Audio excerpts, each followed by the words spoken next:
Well, okay, everybody, let's see. Yep, Mr. Producer did push the live button.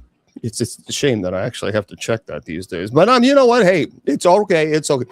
We were starting the show the other day or last week, and I was just going on, and then I realized, we haven't pushed the live button. But Mr. Producer, he's right on top of that. We're good to go today. We're good to go. All right, everybody. Hello, welcome. Oh, look, I appreciate y'all being here. Yeah, I'm checking something here real quick and trying to find out where this stuff is, where that stuff is, where this stuff is, and hopefully you're having a good day. I'm trying to find this thing, but there we go. I'll tell you what, crazy.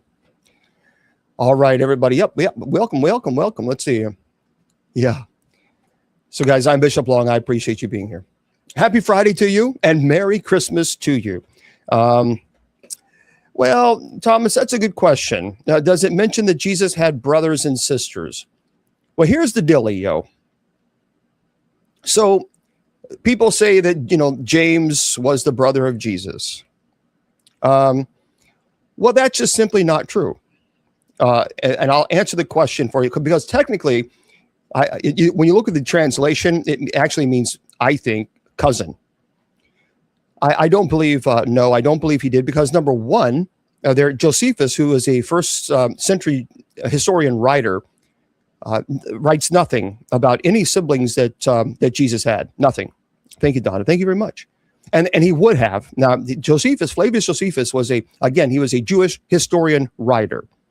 There's nothing at all in any of the historical documents from non-Christian historical writers that indicate that Jesus had siblings, and there would have been. So because they were very accurate as far as history and lineage was incredibly important, but there's nothing. So I don't believe so based on the history and the historical documents that we have from non-Christian historical writers. There's just nothing there. There's nothing there. So therefore, I think when we start, it's speculation when people say, but he did. That's speculation. I look at what are the facts. Do we have historical documents showing that Jesus? No, we do not. So therefore, I'm not going to assume that he would. And also remember when Jesus was on the cross, he told Mary, and he was speaking to John, and he's saying to John, this is your son, and this is your mother. And so Jesus would have done that actually to his brother. So if Jesus had a sibling, then the brother automatically would have taken Mary into his home. That was Jewish custom that was required. In this case, he goes to John, who was not related to Jesus at all, and he tells John, this is your mother, and this is your son. So from that perspective, from a theological perspective and a historical perspective, I just simply don't see it. I don't see it. Okay, everybody. So good question. I appreciate the question, guys. So tonight is Paranormal Friday night. Only one night a week, we dedicate 2 hours to the paranormal. One night a week. So for the hater gators who are always saying, oh, you're always talking about the paranormal. Actually, we're not. Going on my TikTok channel, and you'll see 99% of it is biblical. It is theology. Very rarely. I do talk about some paranormal, but it's rare. But I do have them only one night a week, and that's Friday night. That's it. The other nights, we dedicate to theology and the biblical studies. All right? So happy Friday to you guys. I tell you what, hopefully you had one. But before we go into the presentation, Mr. Producer saying, come on, Bishop Long, say it. Roll that footage. Fans of Bishop James Long, the renowned exorcist and paranormal expert on KGRA Digital Broadcasting. Now you can carry his wisdom with you. Our Bishop James Long collection features blessed apparel such as St. Benedict hats and tees, as well as home items to protect and inspire. Elevate your spiritual journey. Go to kgradb.com/shop and discover the Bishop James Long merch today. Website in there, if you would, please, in the chat. I would appreciate that very, very much. Thank you very, very much for doing that. And so make sure you guys go there. By the way, 100% of the profits that would go to me from these merchandise, we're donating it to the MKS Kids Foundation, an orphanage in Uganda that we're partnering with. And by the way, don't forget, there are two books that you can go to my site. And that's Bishop James Long. Follow that up with the .com. And if you scroll on down yonder, you're going to see this book here that is brand new. It is my Paranormal Investigating Training Manual. There it is. Paranormal Investigators Training Manual, 260 pages. A lot of work went into this. But if you go to my site, moderators, if you could put that in there, if you go to my site, scroll down and you will see the two books. There, by the way, the Seven Archangels book is up there too. I'm telling you this for the hater gators out there saying, fraud, Mr. Voice. I knew it. See, I'm so smart. These people, because I know them very well. Well, Mr. Voice, 100% of the profits is going to the orphanage from these books. So what are you doing to help the orphanage? Oh, that's right. You're coming in and being rude and disrespectful. Yeah. Anyway. So for the hater gators out there who's saying fraud, 100% of the profits, every penny that I would make from my books, because it's my work, which every author who writes a book has every right to receive the dividends that come with it. But 100% of it, I'm donating to the MKS Kids Foundation. So for the hater gators out, what are you doing besides trolling? Pity. What a sucky life. I mean, that's kind of the day after Christmas. That's kind of funny. The day after Christmas, you're trolling clergy, who a community that supports the MKS Kids Foundation and orphanage, and you're trolling. Boy, did you not get anything for Christmas? Did you get coal? Is that why you're upset? It probably is. Mr. Producer understands. Okay. And of course, if you want to go to the church's site, you can certainly do so as well. USOCC, follow that up with the .org. All right. So that's what it is. Now, here's the deal. Now, of course, this is not going to last long. But for those of you who are on TikTok, let me make this very, very, very serious to you and point blank. I would rather keep the chat open to everyone. That's my preference. But if you can't just act like normal human beings, which the majority of you are, then I'm going to put subscriber chat on. And I won't give it a second thought at all. It's not going to affect me in any way, shape, form, or fashion. I would rather have chat open for everybody. That's my preference. But what I'm not going to allow is for people to come in here and be very disrespectful and hateful, judgmental, and condescending. We don't put up with that here. We're not a Jerry Springer community. We don't applaud that type of behavior. As a matter of fact, we completely, fully reject it. So if it gets to be problematic, I will put sub chat on. That's no biggie. And I'll leave it on for the whole entire night.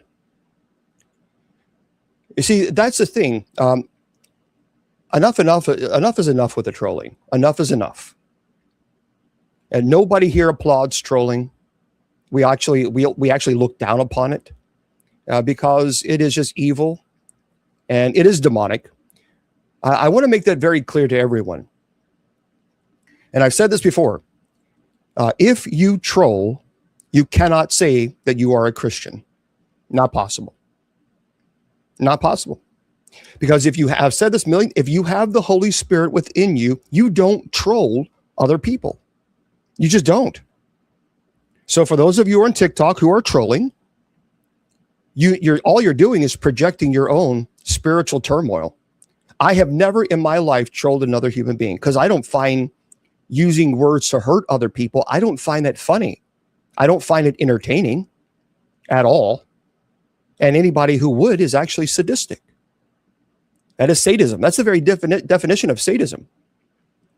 So anyway, that's it. Well, here's why people say ignore the trolls. You guys need to understand that I'm getting flooded with a bunch of messages stating that I'm a fraud because I always put sub chat on. You don't get the messages. I do.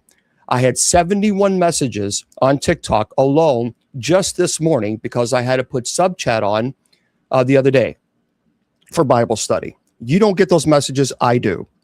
And then people create these little groups to attack me because they say I'm a fraud because I force people to subscribe to chat. I will address this issue because it needs to be addressed head on. I'm not going to be intimidated by trolls at all. So the reason I put subscriber chat on is because people come in here and they're the most despicable. They say the most god-awful things. And I'm not going to give them a platform to do that. Now, if you don't like me, that's fine. You don't have to like me. That's okay. That's perfectly fine. But just come in and enjoy the show. Just enjoy the company.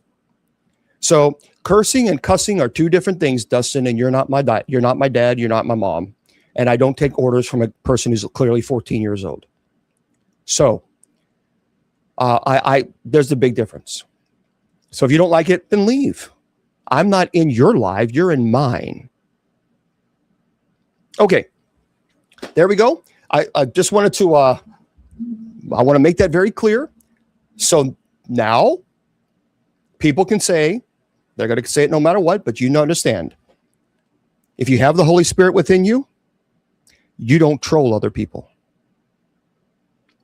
And for those of you who are trolling, you need to understand you are under demonic oppression. And that is coming from an exorcist, and I'm telling you are. We are because basically we're normalizing abnormal behavior. When you begin to normalize using words and actions to hurt another person, that's a problem. That is a problem. So this, my friends, is most certainly, I need to address this because it is demonic. It is demonic. So, okay. All right. That's done. I've dealt with it and we're moving on.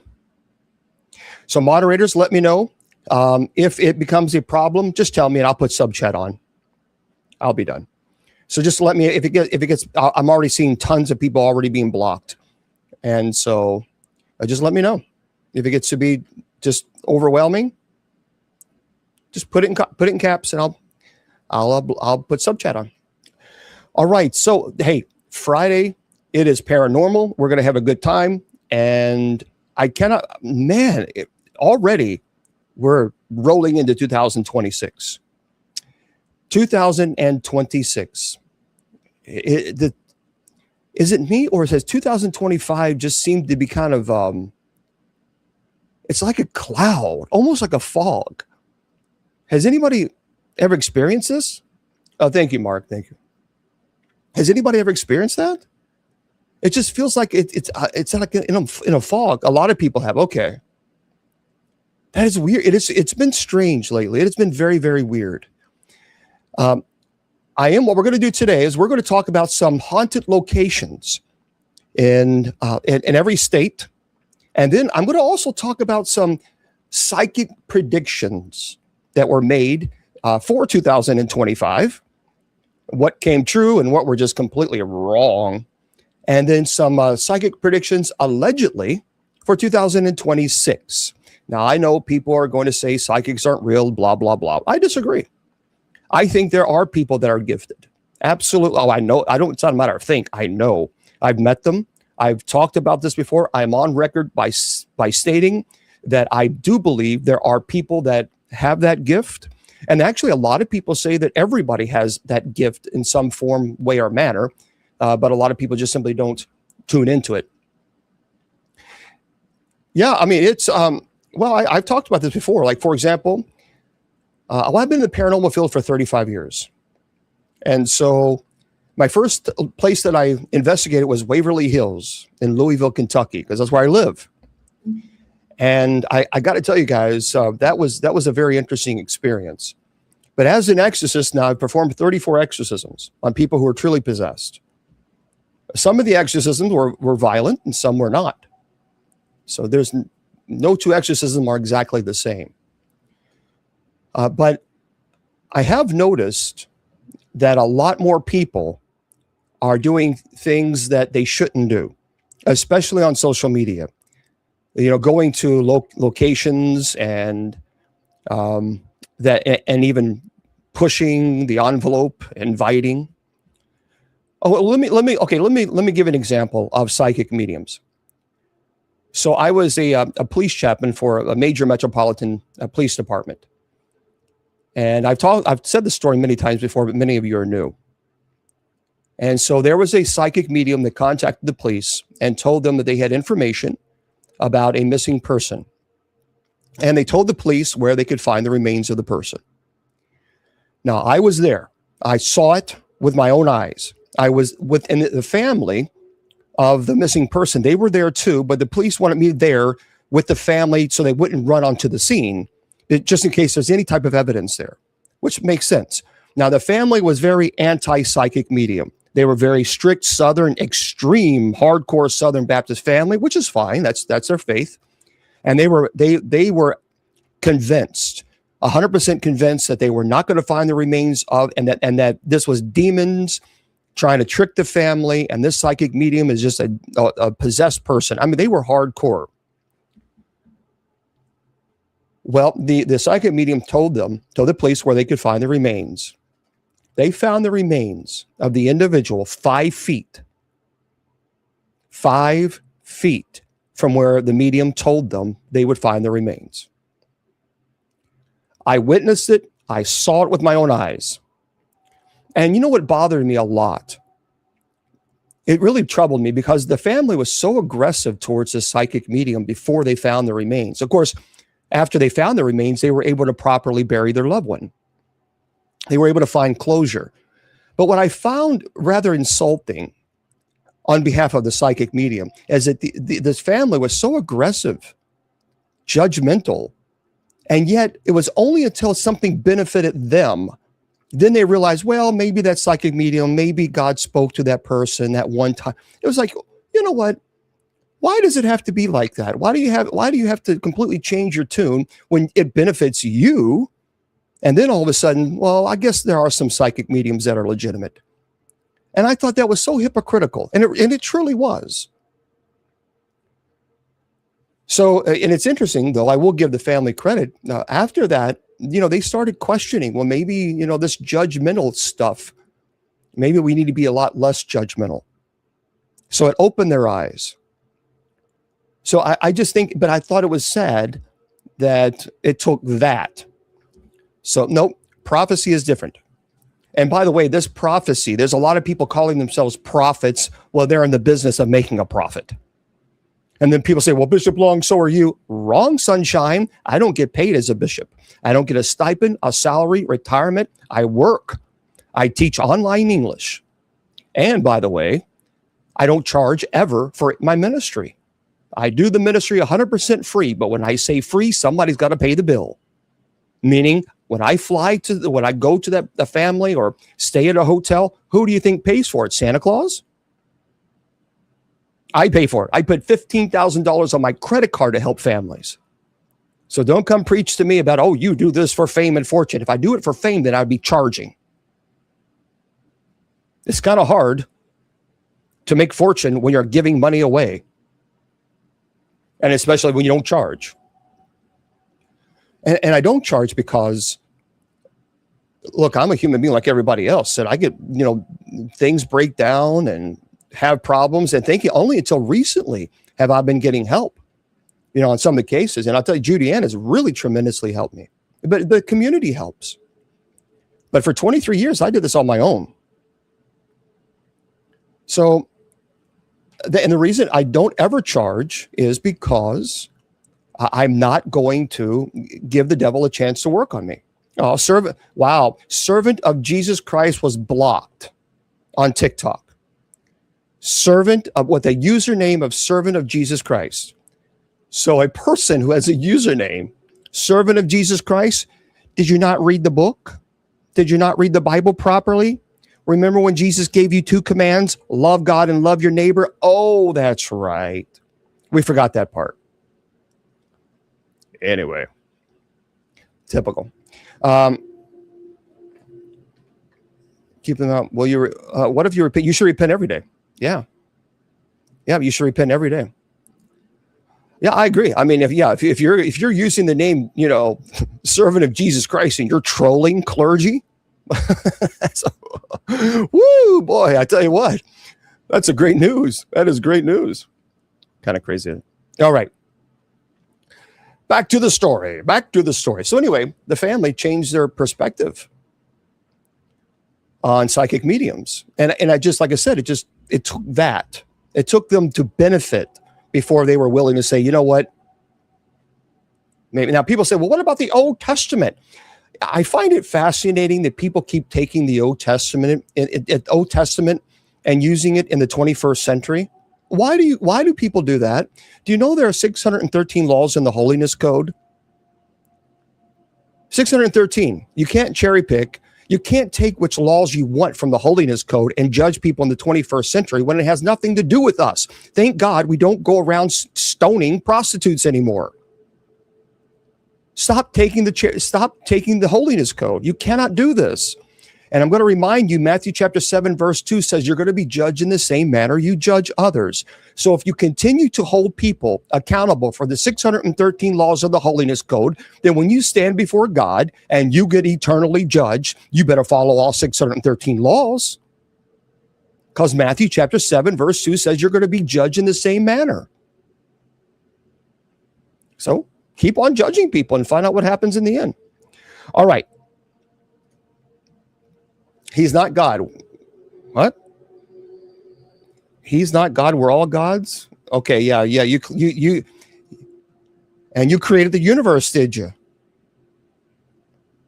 The only thing you created is gas. All right. Ridiculous. Let's talk about some haunted locations, everybody. Haunted locations. There we go. We're going to get into this.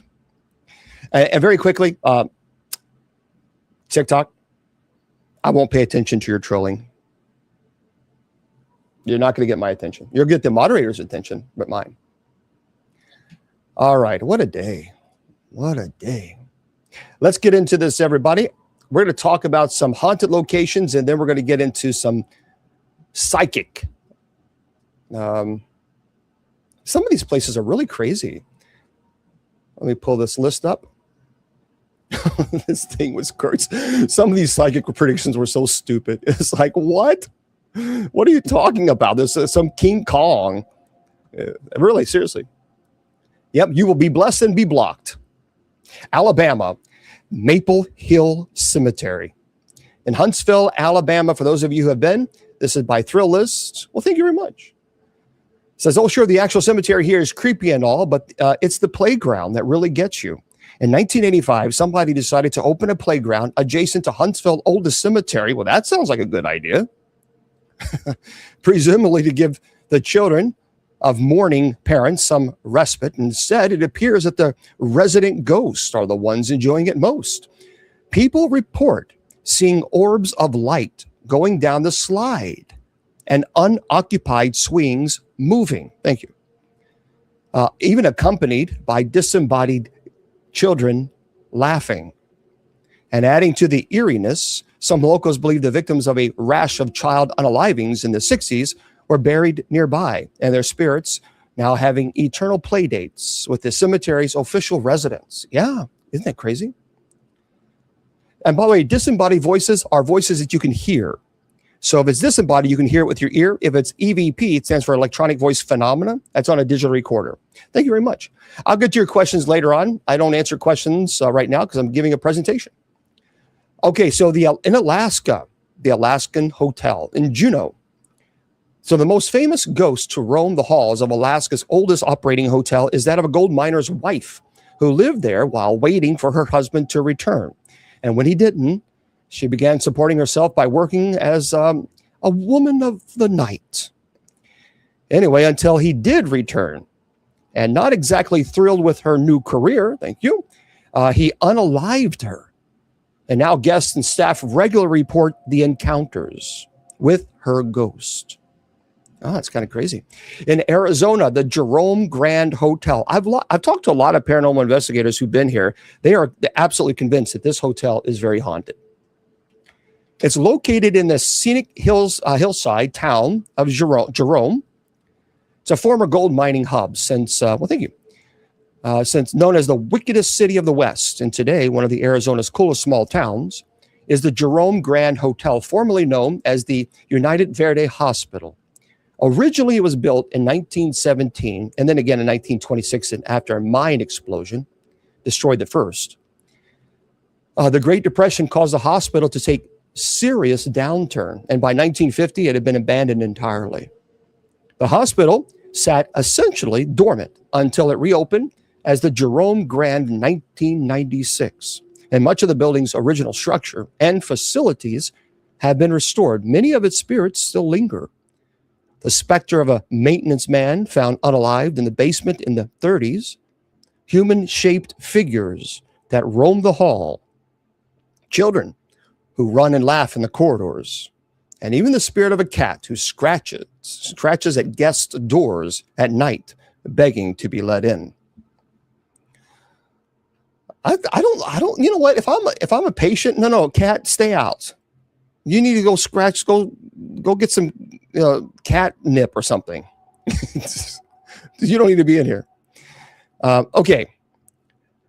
Arkansas. My sister, I have not. My sister Shannon, no. However, someone's asking, Elizabeth's asking, have I seen my sister Shannon? As you know, my sister Shannon, she passed away. I have not. However, I did have a very powerful experience. Wasn't that long ago, I think a couple months ago. Shannon had a specific perfume. And I obviously I've been at her house many times, and she would have it. I knew the scent. Now, for those of you who may not know, I don't wear perfume. I had to say it before the trolls say it. Just kind of, anyway. So there's no perfume bottles in my home, none whatsoever. There's Stetson. There's Stetson and Old Spice. Oh, no, I'm just kidding. Anyway, I was in the kitchen and I was thinking of her, and I tell you what, honestly, Tom Ford. I like Tom Ford. But there was a very powerful perfume in my kitchen, and that was her perfume. And I got to say, I knew at that moment she was there. Because again, her perfume, it was a very specific smell. And again, I live alone. So there's nobody here. It was like somebody had just sprayed it right there in my face. It was like, oh, wow. Okay. So I knew that was, without question, she was there. Without question. And, it's okay, Rick. You don't have to be religious, actually. I mean, there's a lot of people are spiritual and religious, and I'm not a big fan on denomination elitism and all that other nonsense, or even cigar smoke. Yeah, she had two kids. But I really, absolutely, that was it was very prevalent. And so I thought, okay, that's pretty cool. That is very, very cool. And so I had that, but as far as have I seen her? No. Now I had two animals. I had two animals, Fuzzy and Kylie. They were both schnauzers. And I've talked about this before.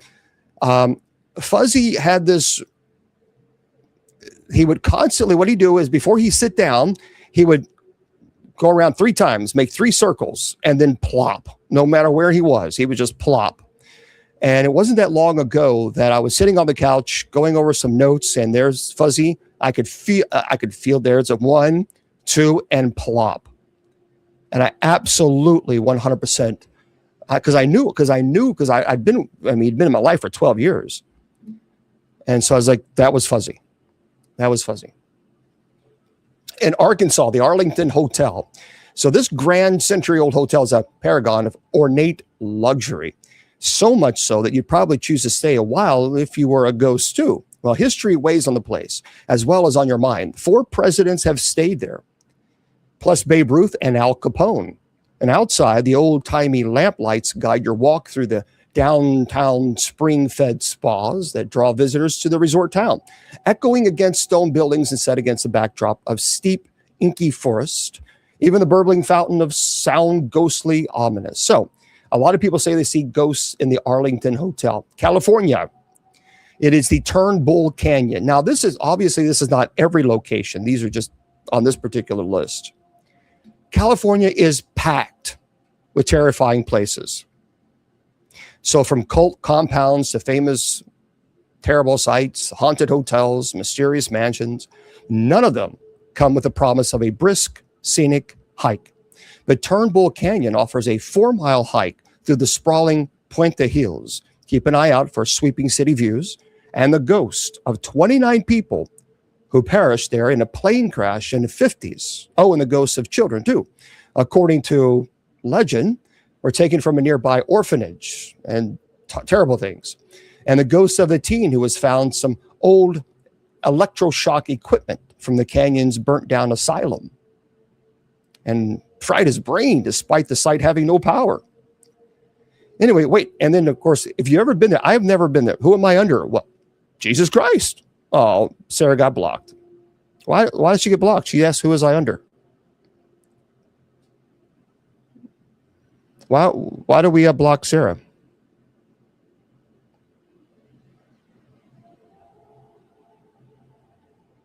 Spam. Okay. Yeah, let's just be careful. Okay, the problem is if we block too many people, I get it. If we block too many people, then we get punished. And then what happens is TikTok takes us off the FYP. It's ridiculous. It's ridiculous. Okay. I know it's crazy. It's this constant. It is. You actually get in trouble. So the FYP is like, for example, if someone logs in and they see shows, what happens is if they punish you, then your show doesn't even show up that it's live. And you have to physically go to that person's thing. It's just ridiculous. All right, Colorado, the Stanley Hotel. So if you've read or seen The Shining, well, yeah, you got to be careful. It's stupid. Anyway. If you've seen The Shining, you'll know the feel of the often snowed-in hotel. It's the location Stephen King based his Overlook Hotel upon.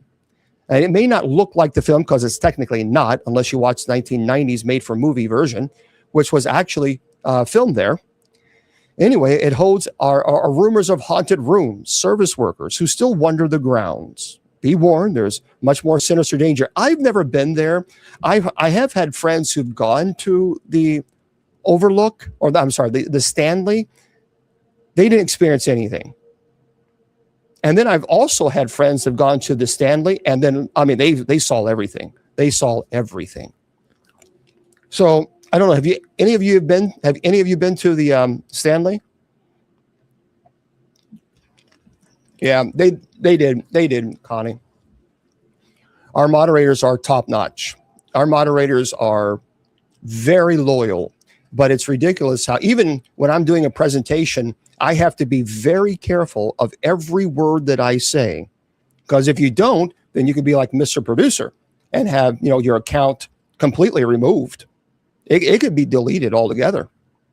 So every script that I put together, I have to be careful with every word. But those are the rules. Oh, Sister Jennifer says, I experienced a disembodied voice with a witness at the Stanley. Very cool.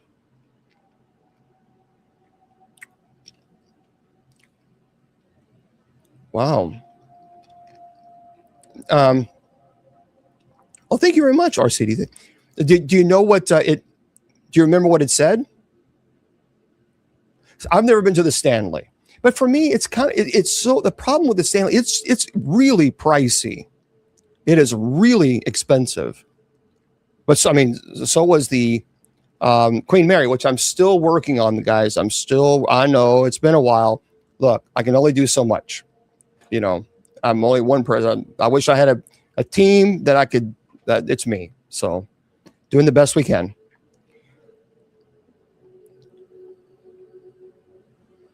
Yeah, Don, we'll have to do that later. This is the paranormal show tonight. It's very, yeah, again, folks, so thank you very much, Jim. For those of you who are new, this is our Paranormal Friday show. We only do 2 weeks for the entire week that we dedicate to the paranormal. Otherwise, we're here Sunday through Friday.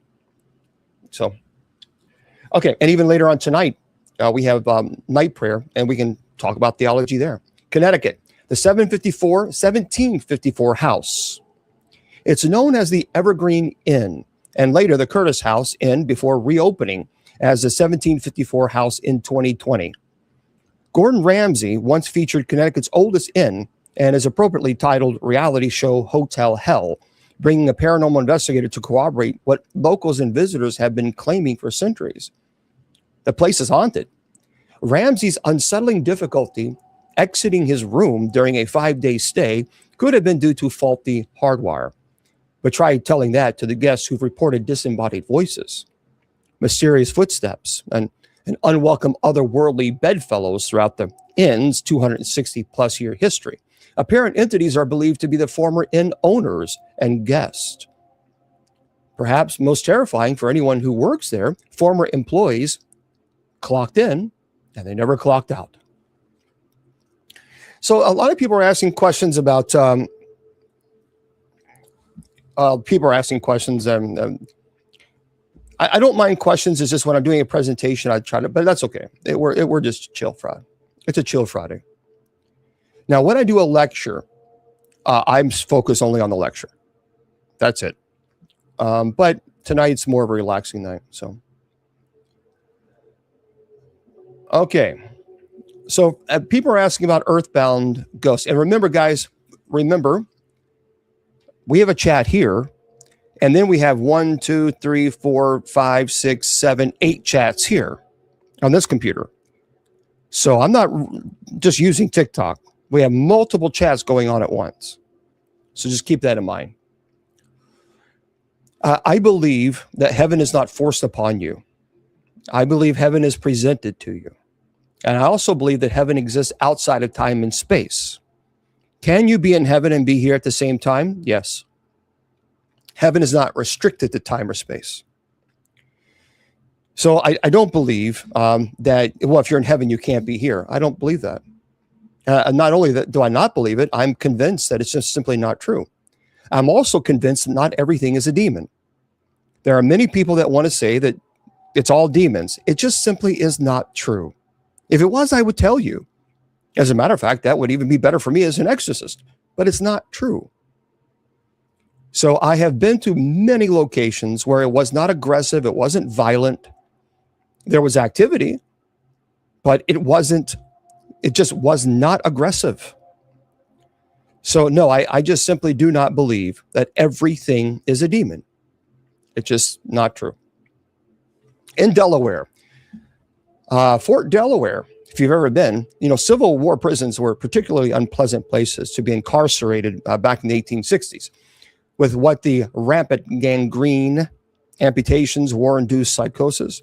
The spirits of the soldiers there, in turn at this former Union prison, are said to haunt the imposing granite and brick behemoth. I've never been here, which sits a short ferry ride from the Delaware City on Pea Beach Island. And during October weekends, you can take an immersive 5-hour tour of the fort where you'll use ghost sensing equipment to search for paranormal activity.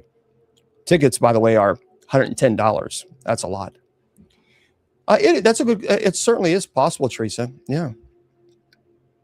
Teresa's asking, could it be that the spirits are in purgatory and are allowed to do that? Here, see that there are a lot of people that don't agree and believe in purgatory. I do believe that purgatory exists. I've heard that theory before, and it's quite possible. In Florida, Fort East Martello Museum. This Key West Fort East Martello Museum is home of the OG macabre Florida man, Robert the Haunted Doll, which, by the way, I have seen Robert the Doll. Now, the inspiration of Annabelle, and I have seen Annabelle. Robert was a gift given to the late artist Robert Eugene Odo. By the way, I knew Lorraine. I was friends with Lorraine. I did not know Ed. As a boy, Otto would blame the doll for all sorts of mischief, but the whole thing morphed from a cute little Calvin and Hobbes riff into something far more sinister. Some say the raggedy, weathered little sailor doll is cursed, and he's reported to change facial expressions from time to time, and some say he'll let out little giggles. Oh, and some say he'll cause endless pain and suffering to people who disrespect him by taking his photo without permission. And it's true. People would take a picture. They're like, do you mind if I take a picture before they take it? Otherwise, they're convinced that would be bad luck. There are some people that are absolutely convinced of this.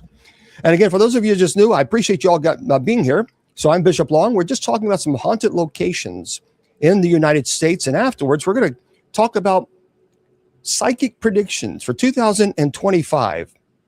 What came true or what was way off? And then psychic predictions, of course, for 2026. Yeah, Melissa says you're not taking any chances. No. Let me just say something. Somebody asked about investigation. You need to understand that once you go into a location and it is known to have paranormal activity, you have to be prepared for something malevolent as well. And I always tell people, you've got to take the good with the bad. If you're going to paranormal investigate, do not do anything. Do not do it. Do not give the invitation. Do not provoke. Don't do anything that's going to cause an attachment. Anything. No, I have not. No, I'm not, Ernie, but I've heard about it. And especially demonic locations, stay away from them. There is no reason for people to be at a demonic location. None. Unless you're working a case for the church. Stay away from these locations. Inevitably, people think that I'm, I guess, being dramatic when I say that. Okay, well then go. And then when you go and something happens and you contact me and I tell you I can't get there because I have 21,000 emails, then what are you going to do? You're going to try to find another clergy. And then the clergy says, well, sure, I'll help you for $5,000. Stay away from this, guys. In Georgia, the Oakland Cemetery, built in 1850, Atlanta's Oakland Cemetery is the city's oldest, largest cemetery and among the most haunted places in Georgia. It is home to Maynard Jackson, Bobby Jones, Margaret Mitchell, among many others. The cemetery includes a Confederate branch where visitors insist that they have seen uniformed soldiers wandering the grounds and doing other things. Creep in as far as you dare, but be warned. Some have alleged that they have heard Confederate Army roll call among the tombstones and swore that their name was called amidst the list. In Hawaii, in the Big Island, Hawaii's beautiful, obviously, and the island dancers welcome you with drums and native chants and blazing torches, all of which are awesome when those dancers are actually alive. Not too awesome when they're ghosts of ancient warriors marching through the islands, armed to the teeth. But those are the night marchers, legendary spirits who roam the islands in an eternal march to battle. Most longtime locals have stories about encountering them, mostly in specific spots spread throughout the island. The creepiest is on the northern shore of Hawaii. Though the park has some of the most scenic lookouts in the state, the pounding beats and chants of night marchers echo especially loudly to the valley when the night marchers decide to join you for a hike. Woo. Well, thank you there, Lorette. In Idaho, and I'll get your questions later, guys. Just let me get through this here. Idaho, Old Idaho Penitentiary. This prison, built in 1872, was closed for 50 years. Today, it's a full-stop tourist attraction. Not unlike Alcatraz, you can tour the place, see where prisoners were held in solitary. Wow. Even get a peek at the gallows from death row.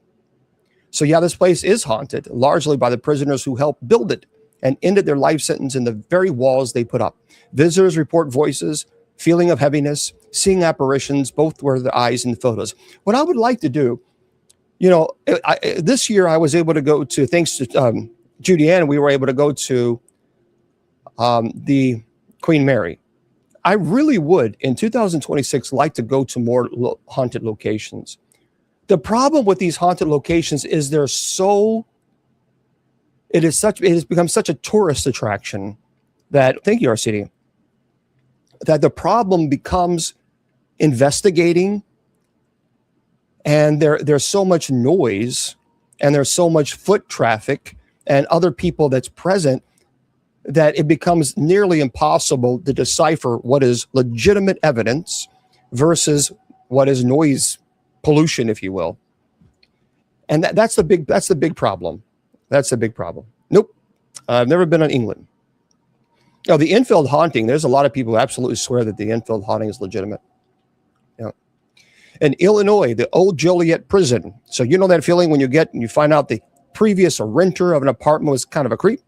Well, this Gothic style-like prison complex was once the involuntary home of a notorious unaliver clown, John Wayne Gacy, and Richard Speck. And there were riots and slaying, terrible things. And when it closed, it sat abandoned for nearly 2 decades. It's now reopened for tours, paranormal or otherwise, and sometimes hosts even like movie screenings. The Blues Brothers was famously filmed there. And that's the old Joliet prison. Never been. In Indiana, the Haunted Bridge. Indiana's packed with enough haunting inns and estates to pack a whole town. And built for the little skin crawling outside a big city, head to the sleepy bedroom community of Avon, home to one of the nation's creepiest looking haunted bridges. The decrepit looking concrete railroad looks as old as the pyramids. Oh yeah, I do. So if you care to park and poke around, locals say that you might encounter the ghost of a weeping woman whose child was unalived on one of the railroad tracks, or a drunken worker who fell into a load of wet construction concrete, was entombed in the bridge itself. Never been there. In Iowa, the Vasilla Axe Unaliving House. Anyway, we have to say unaliving for TikTok. For a truly one-of-a-kind night away, look at the Vasilla Axe Unaliving House, the aptly named home where 8 people were unalived in their sleep back in 1912. The case is still unsolved, but the main suspect was traveling minister who had taught at a nearby church that night and left town early the next morning. Well, tours and overnight stays are offered in the very room that were the scene of this massacre. In Kansas, there's a place called the Stoll Cemetery. And there's another place also in Kansas. That's pretty, the Sally House. But locals, the Stoll Cemetery, locals know this tiny cemetery in unincorporated Kansas Township as a portal to hell that the devil comes out twice a year. As outlandish as it sounds, the ruins of a nearby church and the bizarre architecture will have you half believing the rumors. I've talked about this before. Oh, I would love to. Yeah, but just very expensive, Rick. I think I've said this before. And I can't remember where it was. I wrote it down. Of course, I can't find the notes. But there was this one church, and I think someone here, they knew where it was, and I'm going to write this sucker down because I want to go to this church.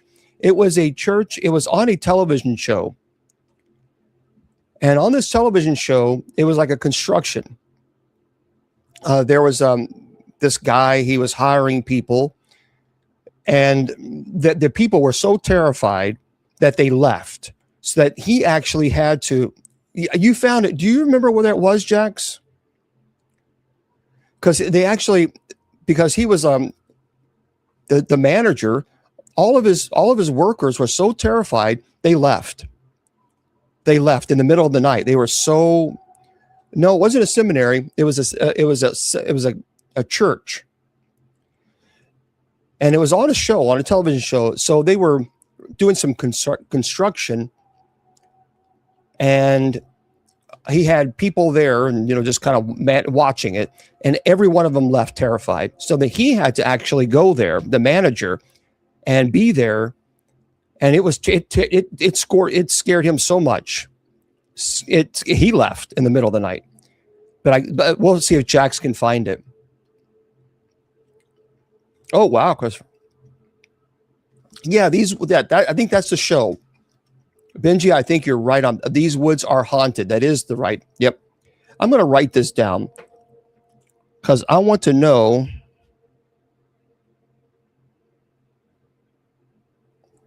I'm gonna put a note on this on my phone because I want to know if this is still a thing or not.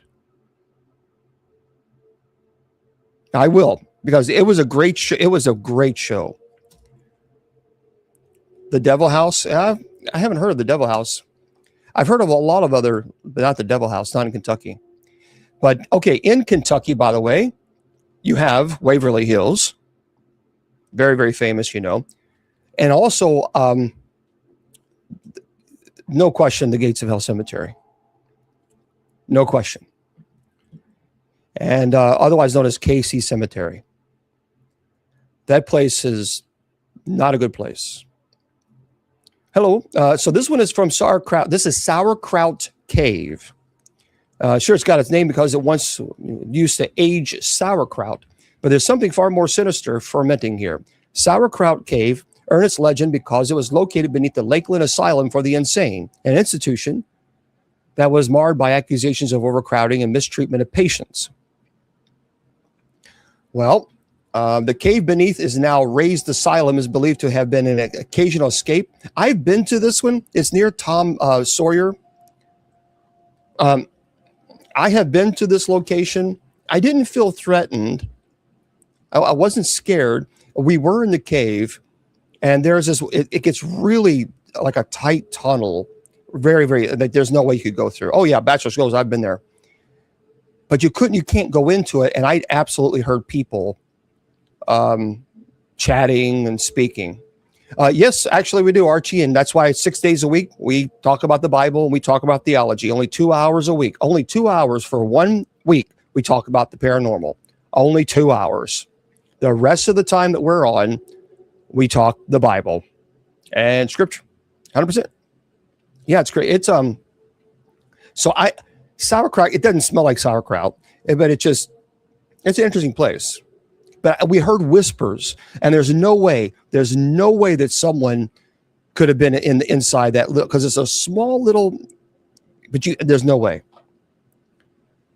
Okay, Louisiana, the little chapel there, St. Roch Chapel, and 19th century yellow fever swept Nolans, but Reverend Peter Thephus, the pastor of the Holy Trinity Catholic Church, had a plan.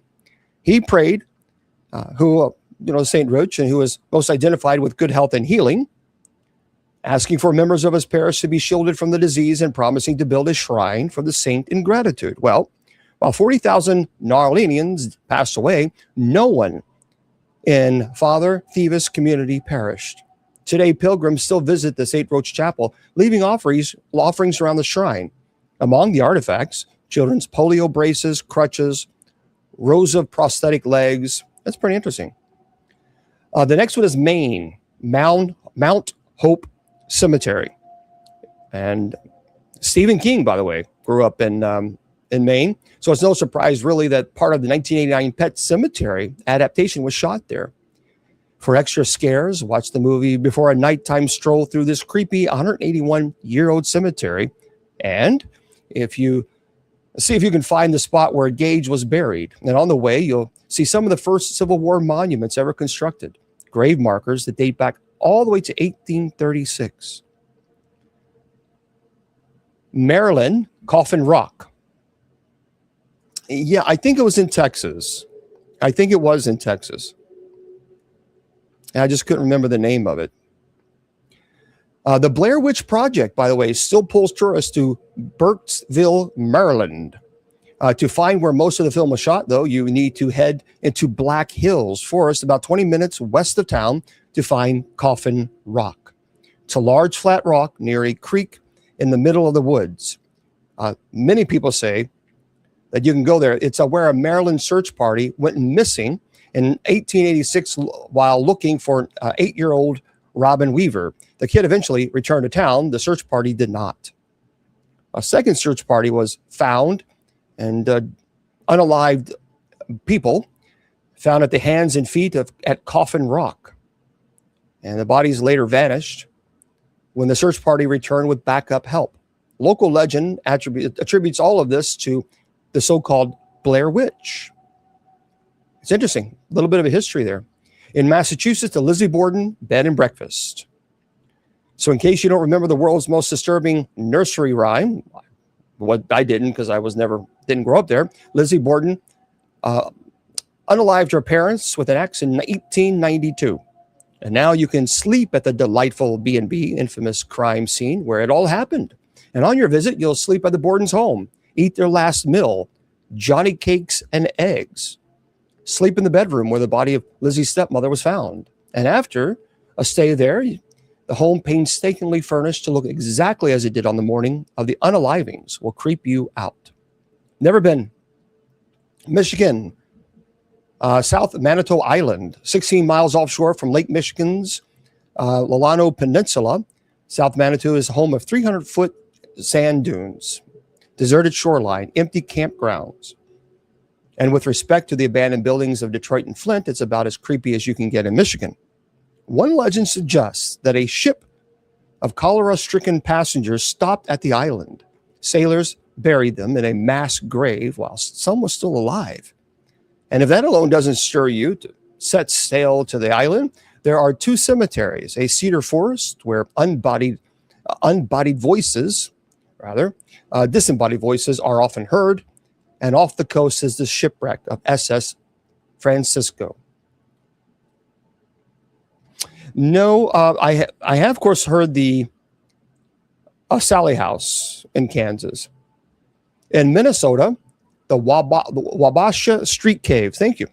Our favorite Minnesota haunt.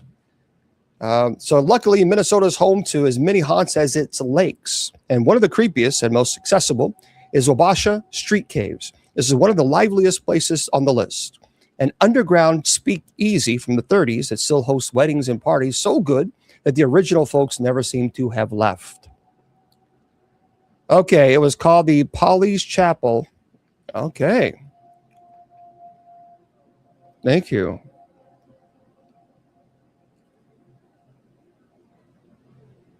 Was that in Texas?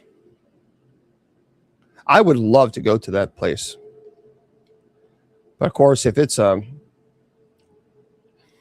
I would imagine if this, they probably want as little, to do with paranormal investigators going to that location. Yeah, it's a pretty interesting place. Okay, great. Thanks. Thank you, Jack.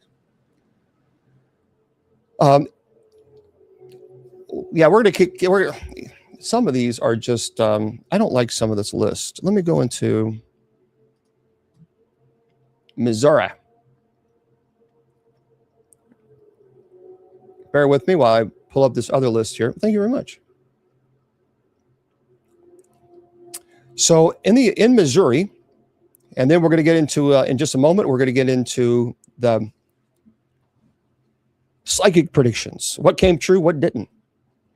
The Epperson House on the University of Missouri, the town of Avila, Route 66, is said to have large numbers of shadow people through village and also haunted by a remnant Civil War era bushwhackers. The Vale Mansion in Independence, Missouri, said to be haunted. Limp Mansion in St. Louis, Missouri. And by the way, I went to the actual house, the Exorcist house. I was there in 2015. And then Union Cemetery and Elmwood Cemetery in Kansas. In Montana, all right, no more questions. Guys, I got to get through this list. So Montana, there's the Bannock, a ghost town, was founded in 1862 and named after the Bannock Indian tribe. The Boulder Hot Springs Hotel, the Carroll College in Helena, the Copper King Mansion, the Dude Rancher Lodge in Billings is said to be haunted by one of its original owners. Interesting. The Little Bighorn Battlefield near Hardin, said to be haunted by ghosts.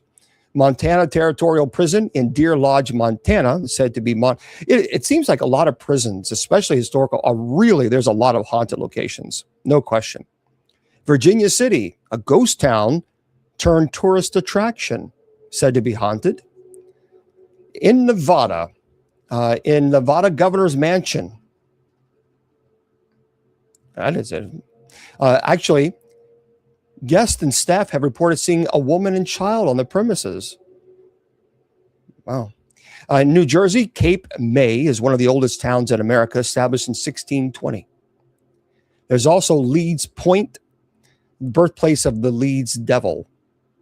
In New Mexico, the Chemo Theater in Albuquerque is said to be haunted by the ghost of a child. St. James Hotel was a site of many unalivings in the 19th century. In New York, well, there's a bunch of them. 112 Ocean Avenue House, a.k.a. Amityville. People do ask me a lot about the Amityville.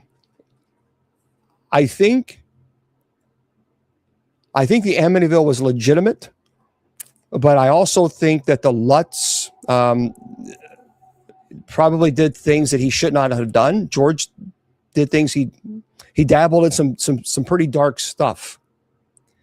And so I think because of that, that was an issue. In New York, the Cherry Hill Estate in southern Albany, the New York State Capitol in Albany, Merchant's House Museum in Manhattan, supposed to be haunted, the Kings Park Psychiatric Center, the Morris Jumel Mansion, and the Fire Island Lighthouse. So it'd be haunted by ghosts of lighthouse keeper and his daughter. In North Carolina, the Utmore Oliver House, the Brown Mountain in Burke, the Carolina Theater in Greensboro, Fayetteville allegedly hosts ghosts such as the Lady in Black, who haunts the Sanford House, the Harvey Mansion, the Tar River, and the Roanoke Island. That's interesting. The Roanoke Colony is a very interesting mystery. In North Dakota, the Liberty Memorial Building and the St. Anne's Guest Home. It's a Catholic healthcare facility. Ohio, Arnold's Bar and Grill, Cincinnati Music Hall, Madison Seminary, Bel Air, by the way, the Bel Air House, which I've been to many, many times. Oklahoma, Dead Women Crossing. In Weatherford, allegedly has paranormal activities, including mysterious blue lights. In Oregon, there are a number of reportedly haunted locations in Oregon. Lots. There's a Baghdad Theater, it's a vaudeville theater built in Universal Studios. Pennsylvania, a lot of locations. Gettysburg. I mean, the Gettysburg, I've never been to Gettysburg, but people have said that they swear. In Rhode Island, the Fleur de Lis Studio in Providence is said to be haunted by Angela O'Leary. South Carolina, Pawleys Island. And some other locations in South Dakota, Hotel Alex Johnson. I'm going fast because I need to get through this. In Tennessee, the town of Adams, the site of the Bell Witch. The Carton Mansion in Franklin and the Orpheum Theater in Memphis. In Texas, the commissary of the Houston Zoo, said to be haunted by the first zookeeper. The Minger Hotel of San Antonio, the Marfa Lights in 2004, and the USS Lexington in Corpus Christi. In Utah, the Alfred McCoon Home, Cottonwood Paper Mill. If you've been, let us know if you've been to these locations. In Washington, the Harvard Exit Theater, the parsonage of the First Methodist Protestant Church in Seattle, and Yee College, West Virginia, Elizabeth Moore Hall on the campus of West Virginia, Lake Shawnee Abandoned Museum Park. Lots of activity there. West Virginia Penitentiary in Moundsville. I've been there. Let me tell you something. That's an interesting location. You're going down the road, and then you turn left, and in this regular neighborhood, then all of a sudden you see this massive building. I think, what this? It's just really crazy. Trans-Allegheny Lunatic Asylum. Never been. I've always wanted to go there. In Wisconsin, the Feister Hotel in downtown Milwaukee, Science Hall, Wyoming Frontier Prison, and Wyoming Territorial Prison. So those are some of the haunted locations in the United States. I want to talk about some of the psychic predictions that did not occur in 2025. Imagine that. But now look, I will say, for the most part, a lot of people who say that they are psychic is about as psychic as my dog. And I don't have a dog. They're in heaven. But I do know, again, I will say, I'm not going to apologize to anybody. I believe that there are people that are gifted. And I also believe there are people who think they are gifted. There's a difference. Okay. Let's talk about some things that didn't happen. And we got to be fair. We got to be fair to what did and what did not happen. Some of these things were crazy. Yep, I'm friends with Chip Coffee. I've known Chip for a long time. All right.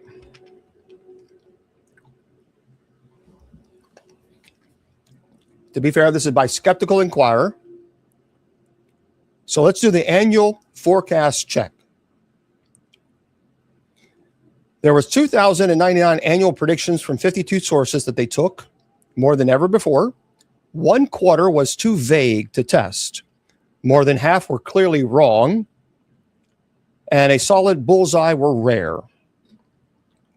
Major events missed. Using new AI-assisted procedure, the 10 most historically important events of 2025 were identified, from attacks on Iranian nuclear facilities to the death of Pope Francis, the election of Pope Leo. Not a single psychic, medium, or star astrologer predicted these key events with concrete details. Also, the more detailed a claim, the less likely it was to be correct. And that fits the long-standing skeptical diagnosis. Real prophetic power, they argue, don't exist. Now, there was plenty of absurdity. So Canadian psychic Nikki Pizarro once again predicted the discovery of a King Kong-like giant ape on a remote island that she claimed is there. I'm not kidding you. Atop the year's hit list of the absurd, they say, also featured the return of Jesus. Many people said this. And a third world war involving extraterrestrials. Many people, I remember reading that last year. There were quite a few people who claimed to be psychics saying it's going to happen. It's not a matter of if and it will happen. They were wrong. And they were wrong. Now, and also many people said the return of Jesus would happen. Scientifically tested approaches such as, super forecasting, prediction markets, AI supported, all these, they missed. Now, a donut-shaped cloud that might be a UFO and can be seen worldwide, aliens fighting as a party of the World War III, and a clone Tyrannosaurus Rex, an angler who finally lands a Loch Ness Monster. These were some of the forecast, the predictions for 2025. As insanity as it sounds. And again, back on the list, Canadian psychic Nikki Pizarro had been repeating for years that the discovery of a giant gorilla, a real-life King Kong, on a remote island. Pizarro also foretold penguin invasions in several cities.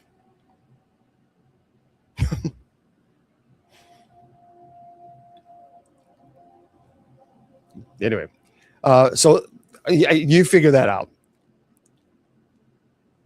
So they've done systematic checks on high-profile predictions, and the picture has remained, they say, stubbornly consistent. The forecasts of fortune tellers and astrologers once again failed to provide any serious indication that psychic abilities exist. I disagree with that. Just because they have a lot of people that are wrong, well, that doesn't imply that every one of them are wrong. And even psychics will tell you that they're not 100% right. But the team analyzed 2,099 predictions from 52 sources, ranging from classic psychics, astrologers, and spiritual counselors to tabloid and online media, social media. The predictions were collected between September 27th, 2024 and November 11th, 2025. And each was coded using a 5-point rating scheme. The results, 552 predictions, which is 26%, were so vague that they could not reasonably be tested. That's what drives me crazy, is when a person says, I see some changes for the King Charles. Okay. He might have, there might be a few health issues. Dude, he's old. I mean, yeah, you think? I mean, when something like that, it's like, come on, really, seriously? The vague stuff, it drives me crazy. 1,107 of the predictions, which was 52.7%, were 100% wrong. Among the rest, the team found mainly partial hits and highly expected developments. Straightforward, continuous of known trends. And in other words, like in 2024, if the conflict, let's say, was going on between Russia and Ukraine, and someone would say, I still see some tension in 2025. You think, Einstein? You think? That's not a prediction. Come on. See, that kind of stuff, I don't believe that. Even using a generous scoring standard, the team counted 253 hits out of 2,099 predictions for a rate of only 12%. So in homage of the Great Australian Psychic Prediction Project by Australian skeptic Richard Saunders, which evaluated 3,800 predictions and found a hit rate of 11%. So it seems like to me that these are skeptics that they're finding between 10 and maybe 12% are actually right on target, which I think is pretty interesting. But it does say this, and this is very important. Skeptics have long stressed a simple logical point. Vague predictions have a better chance of coming true than precise ones. So the less sharply a claim is formulated, the easier it is to shoehorn some later event into it. For example, I predict that there's going to be some type of conflict between two powerful countries next year in 2026. That is so vague. I mean, come on now. Now, if you're going to be specific, I think that there's going to be a conflict between the United States and whatever country in March of 2026. That's a bit, okay, now that's specific. But what they're saying is when it becomes so vague, usually what they are finding is a trend is that most of them are wrong. Among the most prolific psychics, allegedly, are Canadian psychic Nikki Pizarro, I don't know her, once again stood out with about 1,400 predictions. Wow. Only a small fraction was new. Much was recycled from previous years. Pizarro nicely illustrates strategies typical of professional forecasters in the psychic scene. So in other words, what they do is they have an enormous volume of predictions, plenty of vague formulations, a skiing accident around maybe the Trump family. Well, the Trump family is pretty large. And if they're, I mean, come on. Numerous high base rate events like hospital stays, cancer diagnosis, and elderly royals, hurricanes in Florida. I mean, so in this case, no.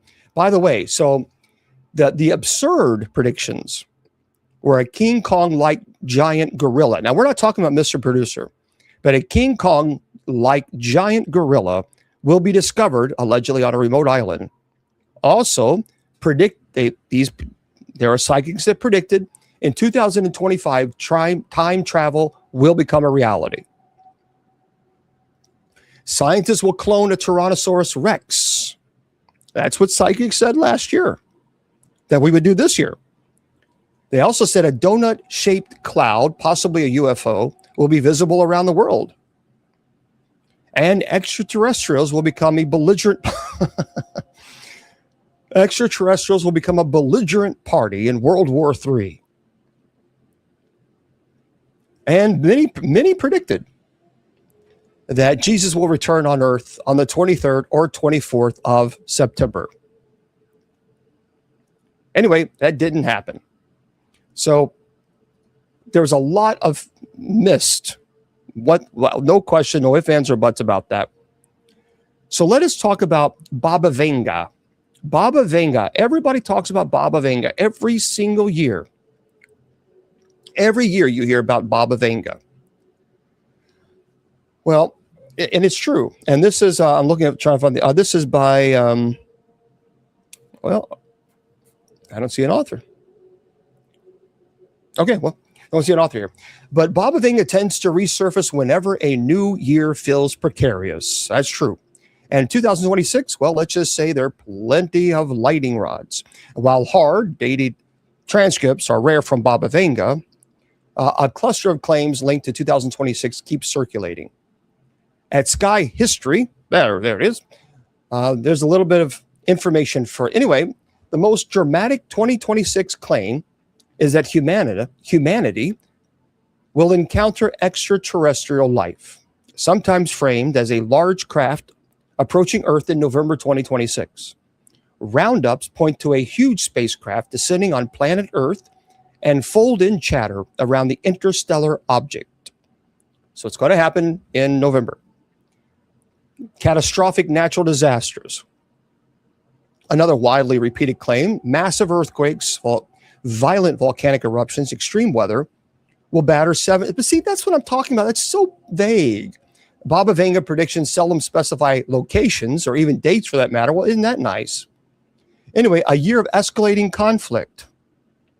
Baba Vanga's name is also attached to predictions of rising global conflict, sometimes shading into World War III rhetoric. They said that last year, suggesting that 2026 will mark a dangerous hinge. In 2025, that frame centered on a largely East versus West theme at the beginning of the downfall of humanity. In 2026, Baba Vanga devotees are pushing the theme forward as the wider escalation of conflict across the globe.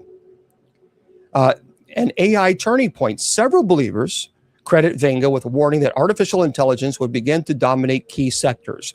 There's nothing in Baba Vanga that says artificial intelligence. So I'm telling you now that information is incorrect. Although most of Baba Vanga's economic claims are stapled to 2025, some enthusiasts roll a theme forward and warn continued instability of 2026. One of Baba Vanga predictions, like political conflict, natural desires, even alien contact, the idea is that these disruptions will ripple through the supply chains and markets. Mining energy from Venus. The prediction is technically scheduled for 2028. But as anyone at NASA will tell you, space exploration is a long process. Baba Vanga predicted that humanity will start harvesting energy from Venus by 2028. That ain't going to happen. Thank you, Debbie. Synthetic organs. That, I believe, will eventually happen. No question about it. Previous predictions by Baba Vanga put mass-produced synthetic organs on the table in 2046. And this kind of medical advance doesn't happen overnight. So 2026 could be the year of the scaffolding hardens, and I believe so. I think that will happen. Also, it's not all doom and gloom. Fans credit Baba Vanga with foreseeing a medical leap in cancer diagnosis and treatments. And I believe with artificial intelligence, that could absolutely be possible. 2026 could be the year multi-cancer early detection blood test move from pilots to natural screening programs in at least one major country. Expect headlines about catching hard-to-spot cancers like pancreatic and ovarian cancer. That's great. But over the years, the Baba Vanga predictions have been very incorrect. There have been some alleged correct, but I don't know. I'm skeptical on this because she's been wrong more than she's been right. Okay. So if you guys have questions, you can jump in there. Since I'm just going to keep doing a few more of these predictions, And we'll go from there. There are some alleged psychic predictions that I want to bring to you. This is from Psychic World, so keep that in mind. The most significant astrological event of 2026 occurs on February the 20th. Write that down. When Saturn and Neptune meet at critical zero Aries point, the reset and restart degree of the zodiac. The conjunction happens only once every 36 years. Its placement at the Aries point makes it historically unprecedented in transformative potential. Okay. This is not merely a planetary alignment. Thank you. It is a cosmic reboot. What the hell does that mean? So Saturn represents structure, reality, discipline, hard truths. Neptune embodies dreams. They're rocks. They're planets. Illusion, spirituality, dissolution of boundaries. And when these two meet in Aries, the sign of new beginnings, courage, pioneering action, we witness dreams becoming structure. The dissolution of old orders. Anyway, the last Saturn-Neptune conjunctions coincide with the fall of the Berlin Wall, the Russian Revolution. Thank you very much. Thank you, Tammy. And the publication of the Communist Manifesto to 2026 brings this energy back. Okay. So here's what they're saying on this website. Our psychics all agree, and they all predict that 2026 will bring a definitive ceasefire in the Ukraine conflict with significant concessions on both sides by mid-year.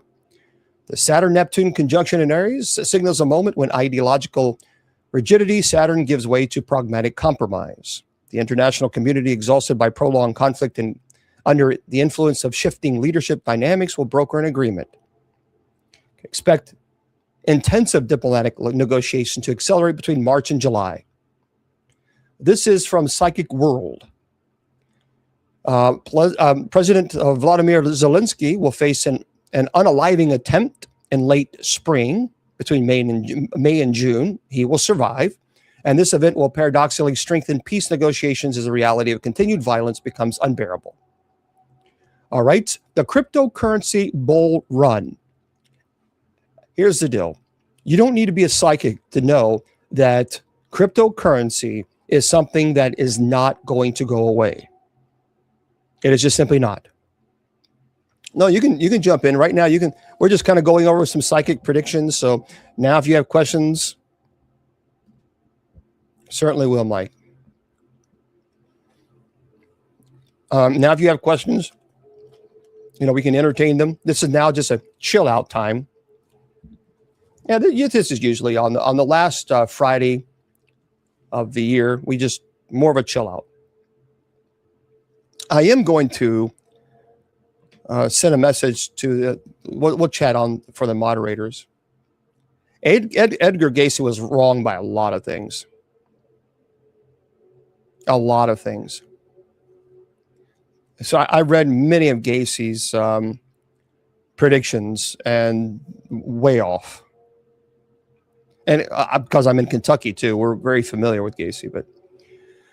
But a lot of these people on the psychic world say that the bearish crypto market that we've experienced late to 2024, 2025 is about to reverse dramatically. Bitcoin will reach 150,000 by fourth quarter 2026, allegedly, with the surge beginning in earnest after the Neptune-Saturn conjunction in February. So they claim that Bitcoin is going to explode. So if you invest and you make a lot of money, just, remember the show. Just remember the show. All right. The FIFA World Cup 2026 first-time winner, everybody. I never really liked soccer, but 2026 FIFA World Cup, hosted jointly by USA, Canada, and Mexico, will crown a first-time World Cup winner.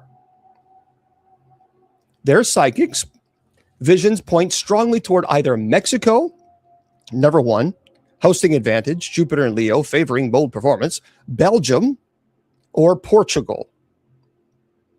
Anyway, the final will be played under the influence of the Uranus-Pluto area, when historically corresponds with the underdog victories and revolutionary upsets in major sporting events. But look, you just listed three of the most well-known soccer teams. Come on. That's really, see what I mean by that? It's like, Seriously? But anyway, they say 2026, the World Cup, it will crown a first-time World Cup winner. Okay, we'll see. Celebrity predictions. Oh, come on, this is stupid. All right. Imagine this prediction. Legendary actor and director Clint Eastwood will pass away in 2026. You think? The man is in his 90s. Anyway, their psychics place this between July and September, likely around the time of Leo eclipse in August, which will trigger a wave of mortality among Hollywood's elder statesmen. Eastwood's death will spark a cultural reckoning about the changing nature of the American masculinity and the end of a certain era of American cinema. Yeah, Tesla, according to them, will experience a significant setback in 2026, losing over 15% of its market capitalization in a single quarter. The cause will be multifactorial: production issues at new manufacturing facilities, increased competition from Chinese European EV manufacturers, regulatory challenges surrounding autonomous driving technology. So if you're an investor in Tesla, Andrew Tate, jailed again. Controversial influencer Andrew Tate, don't even know who he is, will be jailed again in 2026. Their psychics see this occurring in late summer or fall, following new charges or violation of existing legal agreements. The imprisonment will be in Romania, potentially the United Kingdom, and will be more definitive than previous legal troubles. All right. Political upheavals. Let's talk about that very quickly. Trump's health issues in second term. So President Donald Trump will experience significant health challenges as he enters. Well, he's 80 years old, isn't he? I mean, come on. Our psychics do not see, as he enters the second term of his presidency, our psychics do not see this as immediately life-threatening, but serious enough to reduce his public appearances for several months. Increased speculation about the 25th Amendment, and empower the vice president to take a more active role. The health issues will likely be cardiovascular or neurological in nature. I mean, that has been, many people have talked about this. I mean, swollen ankles, hands, come on. Occurring between June, September 2026. Anyway, European political earthquake. Saturn-Neptune conjunction will trigger the most significant political re-enlightenment in Europe since the 1990s. Germany undergoes its most radical political shift since reunification, with new coalitions breaking decades of traditional party dominance. France faces serious challenges to centrist visions. Italy continues its rightward drift. At least 2 major European leaders will resign unexpectedly. Economic predictions. The great AI reckoning. So they say Uranus and Gemini, combined with Pluto and Aquarius, whatever, will bring massive breakthroughs in AI capability that will shock even experts. Serious ethical crises require new regulatory frameworks. You don't need to be a psychic to predict this. I mean, we all know this.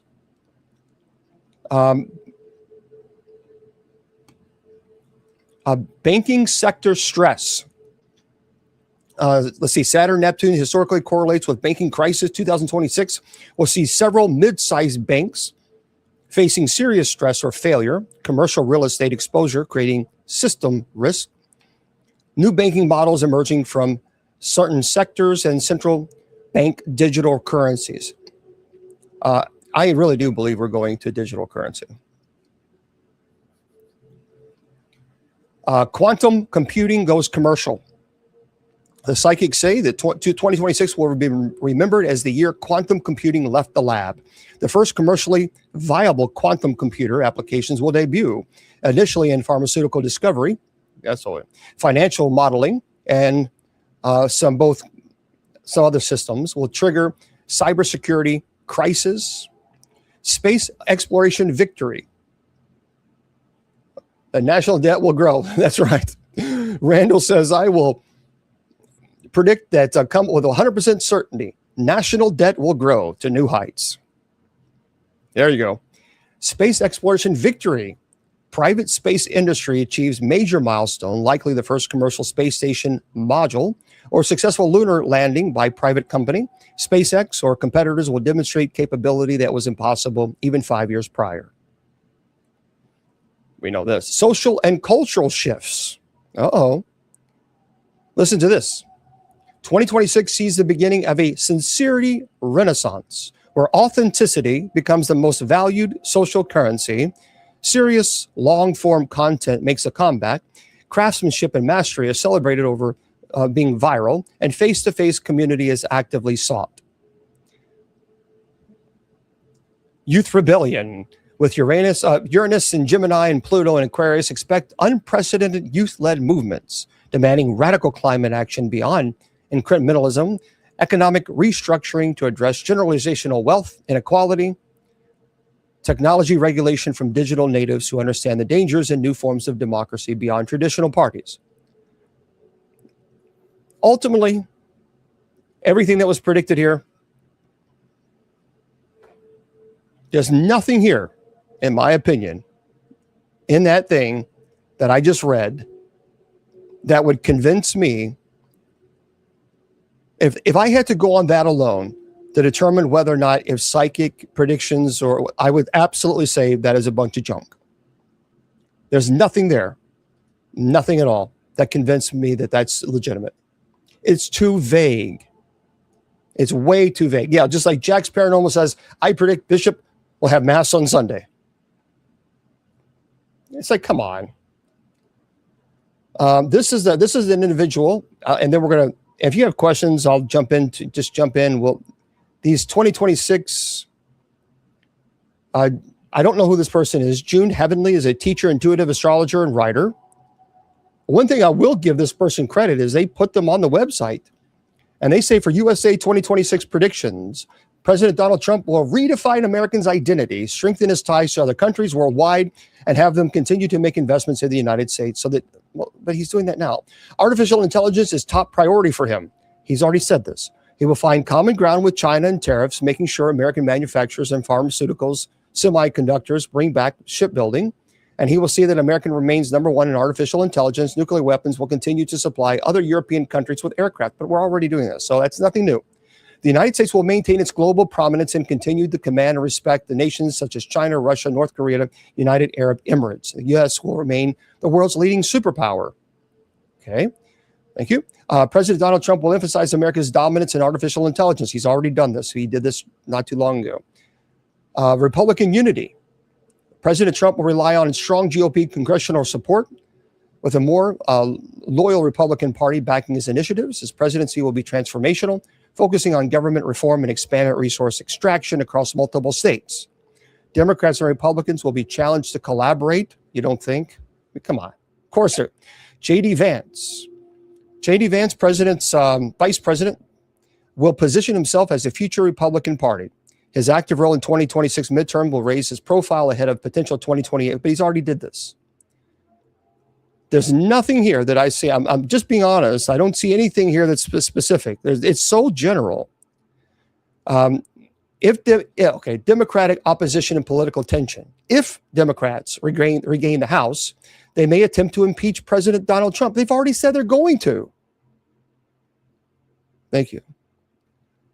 Economic outlook. The U.S. economy will experience moderate growth with manufacturing and consuming spending slowly. Inflation may linger, but corporate profits are expected to rise, of course. The Bureau of Labor Statistics are likely to revise job growth estimates downward by September.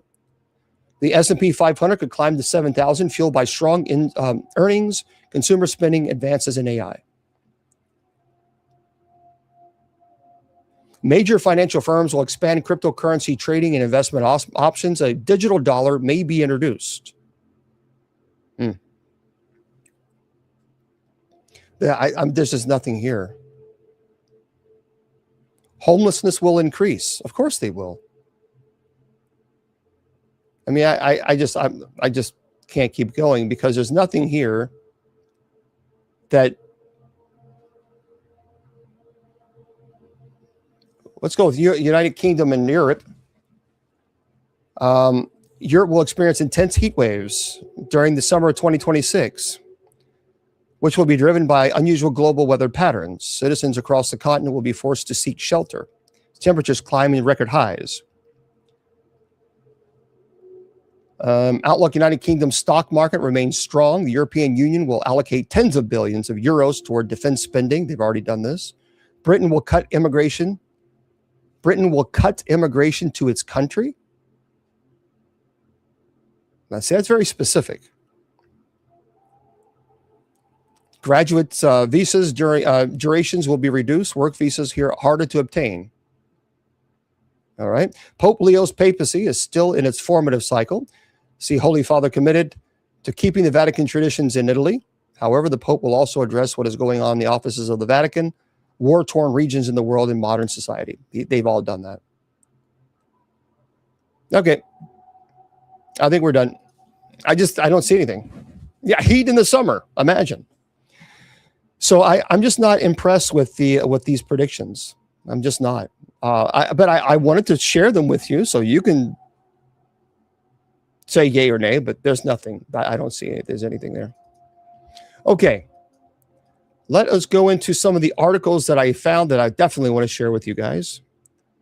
The class on angels, it's not going to be anytime soon. Yeah, we're not going to do that anytime soon. Oh yeah, the miracle stairs in Loretto I have. Yeah, that's really interesting. Oh goodness, Bagel, that's terrible. Yeah, Debbie, this is what we're going to do here. This is our Paranormal Friday night show. You might be new, but that's what we do. We do Paranormal Fridays, and that's so on Paranormal Friday nights. That is what we're doing. Okay, let me pull this here.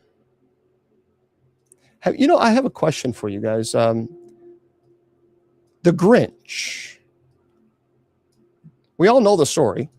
We've all watched the movie. But have you ever wondered exactly what type of creature is the infamous Christmas villain? Well, let's talk about this. T.K. Randall, he wrote this, and I thought, well, this is pretty interesting. He's green. He dresses up as a Santa, and he has a bad attitude. But what species is he supposed to be? Well, Lucy Hyde writes this. The Grinch is one of the holiday season's most familiar icons. The grumpy green fur-covered Grunch who plotted to sabotage Christmas in Dr. Seuss' classic 1957 has now become a quintessential part of yearly festive rituals. But beneath the snarl and green fur, what kind of creature is he really? Not even Dr. Seuss really had an answer. This person says, as an anatomist, I can't help but wonder what the Grinch would look like on the dissection table, what his skeleton, muscles, and brains can tell us about it. But the Grinch's most recognizable feature is, of course, his face. And underlying these characteristic features would be a unique skull, unlike anything you'd find in Whoville on Earth. Structurally, the Grinch facial skeleton would blend like primate and canine traits. Short, broad snout, high cranium, powerful jaws. His face evolved for expression, adeptly capable of sneering and gloating. And then, of course, his cheekbones are broad and flared to accommodate for the large major muscles needed to lift the corners of his mouth into exaggerated smirk. Beneath his eyes would be a large bony canal carrying nerves to his whisker-like facial hairs. His teeth would be similar to a chimp's with sharp canines. Oh, the upper jaw would be robust, slightly vaulted, lending resonance to the infamous laugh. Well, thank you very much. So the Grinch's yellow eyes with large forward-facing eye sockets suggest a interesting lifestyle, most active at dawn or dusk. Many animals with yellow eyes, such as owls and cats, are adapted to low light. His nasal aperture would be tall and narrow with a complex set of internal nasal bones. And the spine, if you watch the Grinch walk, he's upright but fluid, almost serpentine. His spine would probably resemble a cross between a gibbon and a cat. Well, these are pretty interesting. Like a cat, meaning he'd be walks on balls of his feet. The brain, anatomy often mirrors personality. Judging by behavior, the Grinch's frontal lobes, particularly his prefrontal cortex, would be on the small side, like the trolls, explaining his flat, small forehead. And given the region governs planning, impulse control, and moral reasoning, it would explain why he lacks these faculties at the story's start. The heart? Well, his heart grew 3 sizes. Biologically, such a sudden expansion would be catastrophic in humans and other mammals. A real heart simply cannot enlarge.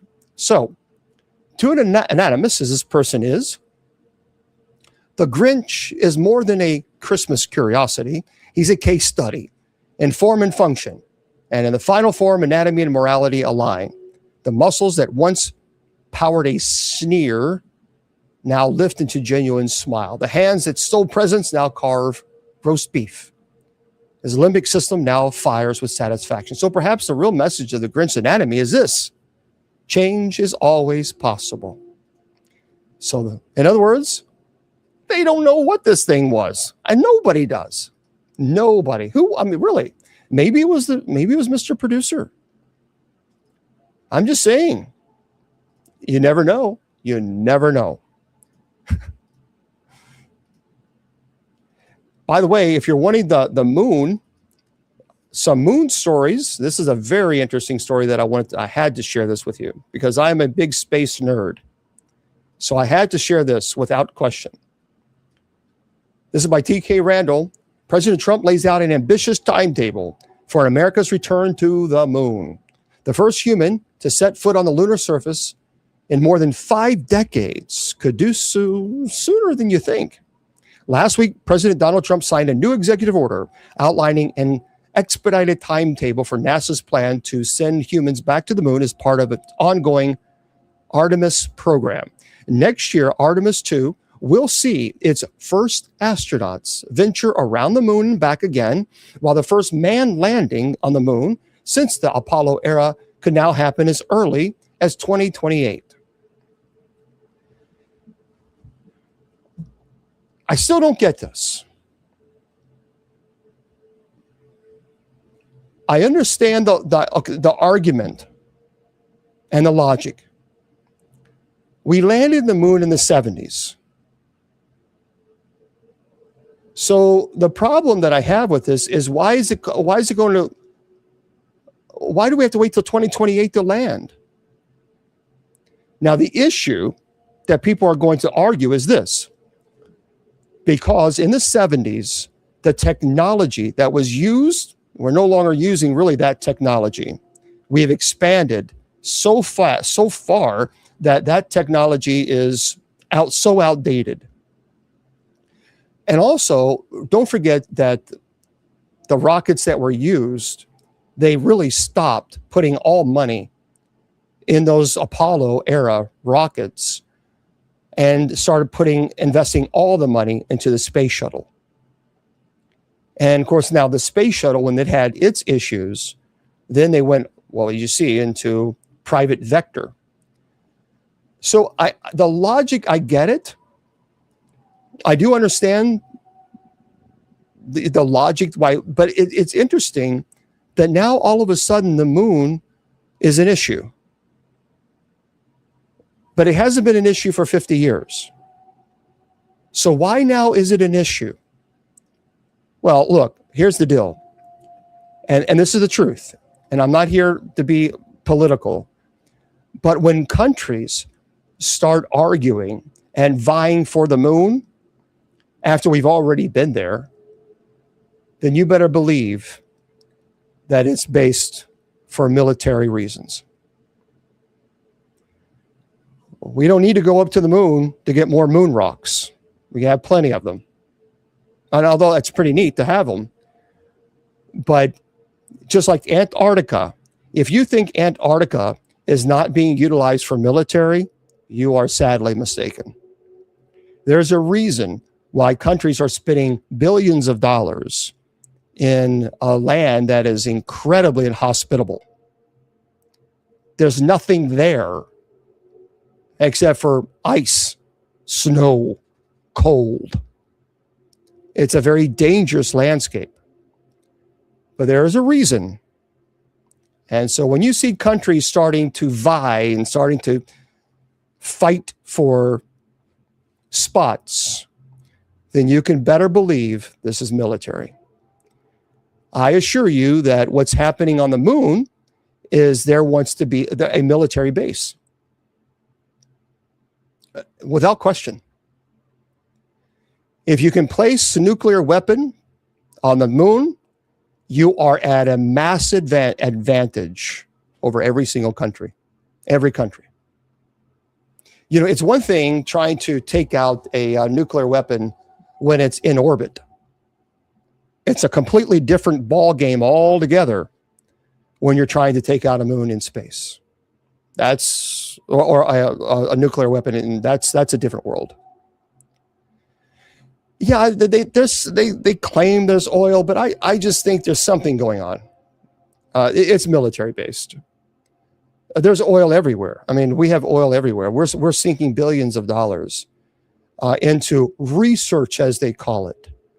And I am not a conspiracy theorist person at all. I don't think this is conspiracy theorists. I think there's something that we don't know that's in Antarctica. And I absolutely am convinced that the moon is going to be used as a military base.